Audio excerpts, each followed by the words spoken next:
আসসালামু আলাইকুম এভরিওয়ান, আপনারা সবাই কেমন আছেন? আমার নাম তালহা বিন শওকত।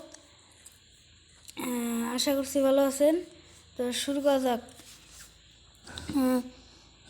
প্রাথমিক বৃত্তি পরীক্ষা 2025 নিশ্চয়তা সুপার সাজেশন। যে প্রথম পার্ট আমরা 1 আর 2 নিয়ে আলোচনা করেছিলাম, এবার আমরা 3 আর 4 নিয়ে আলোচনা করব।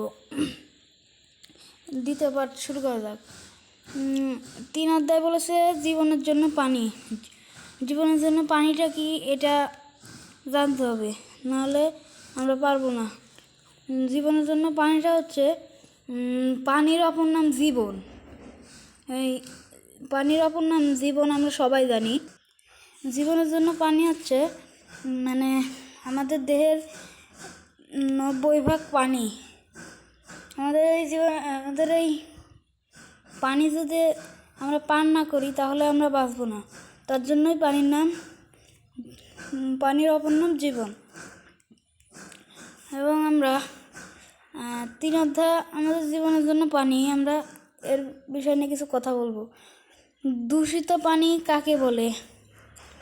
পানি শোষণের একটি উপায়ের নাম লেখো।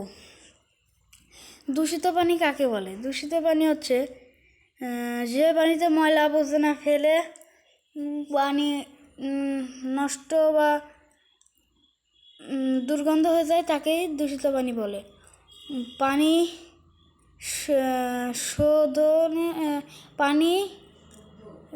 শোধনের একটি উপায় নাম হলো হচ্ছে টিউবওয়েলের পানি 20 মিনিট, কমপক্ষে 20 মিনিট ধরে ফুটাতে হবে এবং ছাঁকনি দিয়ে সেকে তা পান করতে হবে। নিরাপদ পানি। 2 নম্বরে বলেছে পানি দূষণের 2টি কারণ লেখো। বর্ষাকালে যদি তোমার গ্রাম বন্যায় পানিতে ডুবে যায়, তাহলে তুমি কিভাবে খাবার পানি বিশুদ্ধ করবে? পানি বিস্তারণের 4টি উপায়ের নাম লেখো। এটি আমরা বইয়ের রিডিং থেকে আমরা পেয়ে যাব। 4 নম্বরে বলছে পানির 2টি প্রাকৃতিক উৎসের নাম লেখো। প্রাকৃতিক দুটি উৎসের নাম হলো বৃষ্টি এবং কুয়া। এ দুটি প্রাকৃতিক উৎস।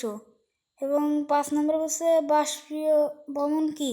তুমি কিভাবে একটি বরফ খণ্ডকে পানিতে পরিণত করবে? এটা গাইড থেকে আমরা পেয়ে যাব। এবং তা ভালো করে বুঝতে পেরেছি যে 3 অধ্যায় বই রিডিং ভালো করে পড়লে আমরা উত্তর পেয়ে যাব। এবং চতুর্থ 4 অধ্যায় বলেছে বায়ুটা কি জিনিস? বায়ুটা হচ্ছে আমাদের এই পৃথিবীর যে একটা আমরা অক্সিজেন পাই, সে অক্সিজেন অপর নাম বায়ু। বায়ুটা হচ্ছে, বায়ুর ওজন আছে, বায়ু জায়গা দখল করে। যেমন একটা বেলুনে ফু দিয়ে 2টা বেলুন ফুলায়ে 2টা কাঠির সাথে ধরে দাঁড়িপাল্লার ওজন করলে সেটি নিভে যাবে, ফুটে যাবে, তাহলে একটা দাঁড়িপাল্লার নিচে নেমে যাবে। তাহলে আমরা বুঝতে পারছি বায়ুর ওজন আছে, বায়ু জায়গা দখল করে। বায়ু কোন উপাদানটি আগুন নিভাতে ব্যবহার করা হয়? বায়ুর নাইট্রোজেন দিয়ে আগুন নিভানো হয়। ইউরিয়া সারের মাধ্যমে গাছে বৃদ্ধিতে আমরা বায়ু কোন উপাদানটি ব্যবহার করি? একজন মাঝি কিভাবে বায়ু প্রবাহ কাজে লাগায় তা একটি বাক্য লেখো। দৈনন্দিন কাজে বায়ু প্রবাহ 2টি ব্যবহার লেখো। দৈনন্দিন জীবনে বায়ু প্রবাহ সবাই পড়বো, এটা আমরা বুঝতে পারছি যে রিডিং ভালো করে পড়া লাগবে। এবং এখান থেকে বেশিরভাগই প্রশ্ন বৃত্তি পরীক্ষায় কমন পড়বে, তো আপনারা ভালো করে পড়বেন। সকল 5ম শ্রেণী স্টুডেন্টকে আমার তরফ থেকে রইল সালাম। আর আমাদের ভিডিওটা শেয়ার করে দিবেন এবং ভালো লাগলে একটা লাইক দিবেন, পাশে থাকা বেল আইকনটি চাপ দিবেন। আসসালামু আলাইকুম।